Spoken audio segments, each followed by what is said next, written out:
Hi viewers, welcome to our channel. Present మనతో పాటు దాము బాలాజీ గారు సీనియర్ జర్నలిస్ట్ వారితో ఒకసారి మాట్లాడదాం.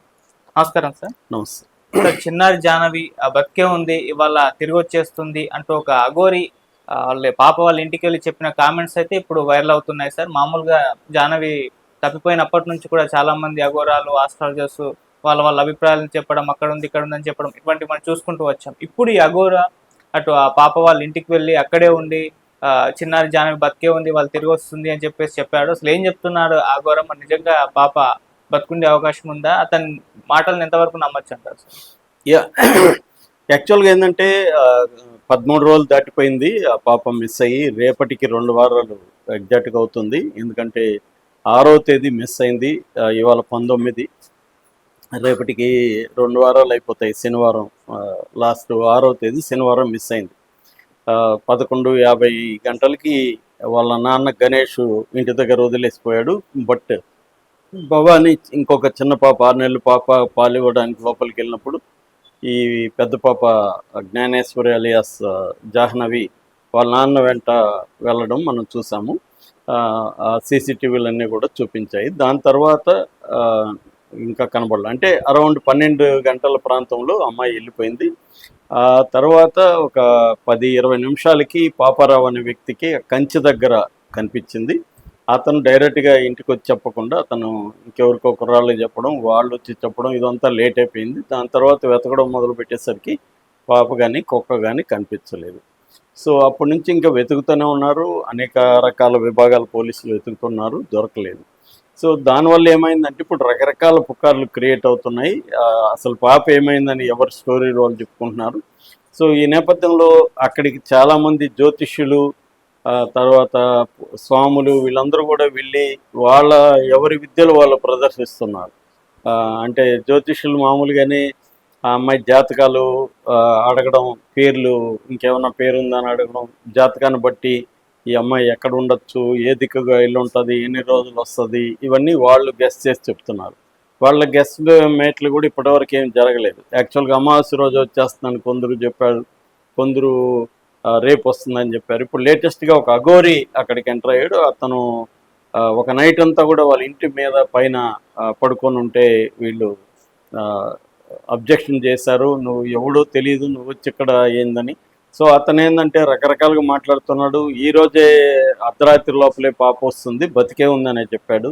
కనీసం మామూలుగా ఏంటంటే జ్యోతిష్యులు హోప్ క్రియేట్ చేస్తారు ఎక్కువగా. అంటే ఎక్కడికి పోలేదు, ఉంది అని చెప్పడం వల్ల ఒక నమ్మకం వాళ్ళకి ఏర్పడుతుంది, ఒక ఆశ అనేది ఏర్పడుతుంది. జనరల్గా అది చేస్తారు. కానీ అఘోరి ఏంటంటే 2 రకాలుగా చెప్పాడు. ఈరోజు నైట్ లోపల వస్తుంది, రాకపోతే ఇంకా రాదు అనేది చెప్పాడు. సో అది ఎప్పుడు చెప్పాడు? నిన్న చెప్పాడు. అంటే నిన్న నైట్ రాలేదు కాబట్టి ఇంకా రాదు అన్నట్టే కదా. సో ఇదంతా ఏమవుతుందంటే మామూలుగానే ఒక పాప మిస్ అయినప్పుడు తల్లిదండ్రులకి, ముఖ్యంగా తల్లికి ఎంతో ఎమోషనల్గా అది ఎఫెక్ట్ ఇస్తుంది. మొన్నటి వరకు ఆడుకుంటూ పాడుకుంటున్న పాప సడన్గా మిస్ అయిపోయేసరికి వాళ్ళ జీవితాల్లో ఒక పెద్ద ట్రామా, అది సంక్షోభం.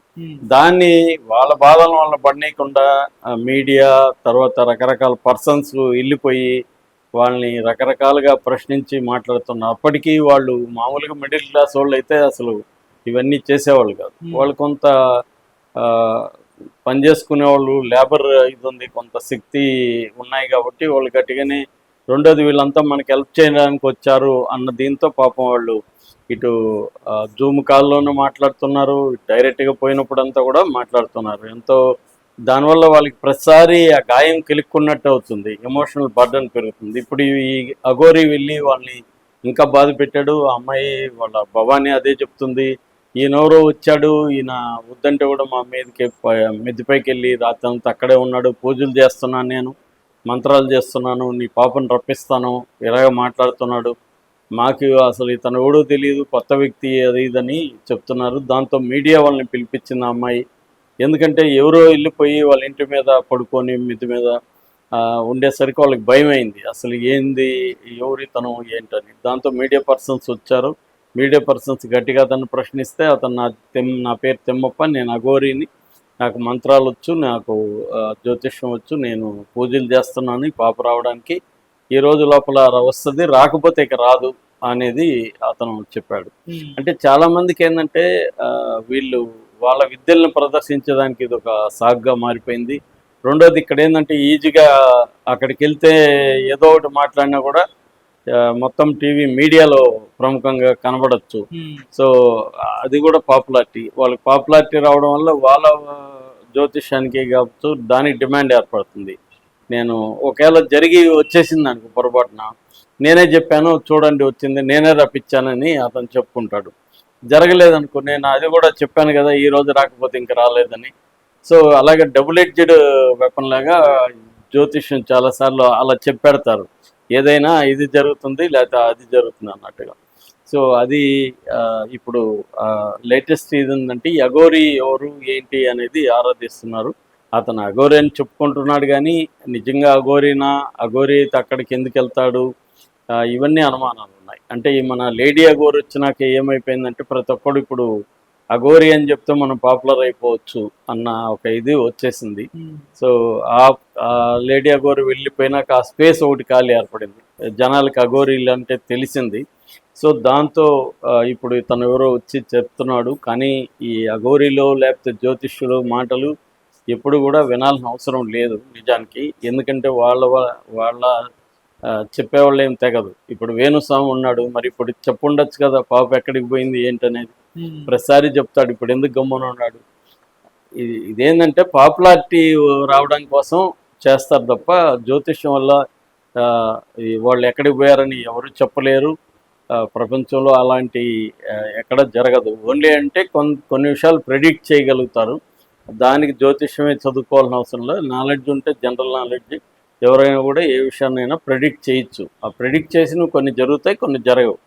సో అలాగా ఇప్పుడు ఇతనే కాకుండా చాలామంది ఇప్పుడు అక్కడికి వచ్చేసి చెప్తున్నారు. అక్కడే కాకుండా మీడియాలో కూడా చాలామంది జ్యోతిష్యులు వెళ్ళొచ్చేసి ఫలాని దగ్గర ఉంది, ఫలాని టైంకి వస్తుంది ఇవన్నీ చెప్తున్నారు. కానీ అవి ఇప్పటి వరకు ఏమీ రాలేదు. సో ఓవరాల్గా ఏంటంటే 13 రోజులైనా బాటమ్ లైన్ ఏంటంటే పాప ఆచూకీ ఏమాత్రం ఎటువంటి హింటు కూడా లేదు. అసలు ఉందా లేదా, ఉంటే ఎక్కడుంది, ఉంటే అక్కడ ఉండే మా ఏరే పరిస్థితి మాత్రం లేదు. ఎందుకంటే 13 రోజులుగా పాప బతికే పరిస్థితి ఆ ఏరియాలో లేదు.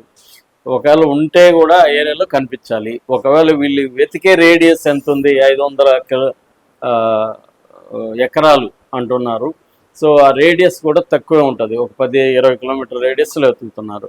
సో జంతువులు లేవని వీళ్ళు అటవీ శాఖ అధికారులు తేల్చారు. కానీ జంతువులు లేవని ఇప్పుడు తేల్చడం అంటే జనం వెళ్ళి వెతుకుతా ఉంటే జంతువులు ఎందుకు వస్తాయి? ఇప్పుడు రావు కదా, అవి వేరే చోటికి పారిపోయి ఉంటాయి. ఎప్పుడైతే జనం ఎక్కువగా తిరుగుతూ ఉన్నారు, రాత్రి నైటు లైట్లు ఇవన్నీ జరుగుతున్నాయి.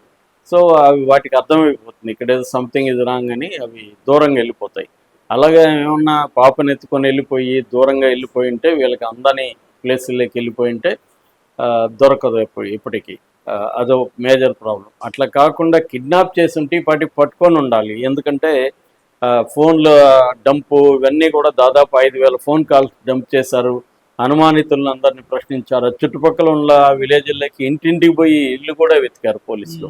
సో అంటే పోలీసులు మాత్రం చాలా అప్రిషియేట్ చేయాలి, చాలా కష్టపడి పనిచేస్తున్నారు, నైట్ అండ్ డే వర్క్ చేస్తున్నారు. పోలీసులు కానీ, ఫారెస్ట్ డిపార్ట్మెంట్ కానీ, ఎస్డిఆర్ఎఫ్, ఎన్డీఆర్ఎఫ్ కానీ, హనుమాన్ టీమ్స్ అంటారు, అంటే డ్రోన్స్ని వదిలే టీమ్స్, హనుమాన్ టీమ్స్ కానీ ఇవన్నీ కూడా పనిచేస్తున్నారు అక్కడ. కానీ ఫలితం అయితే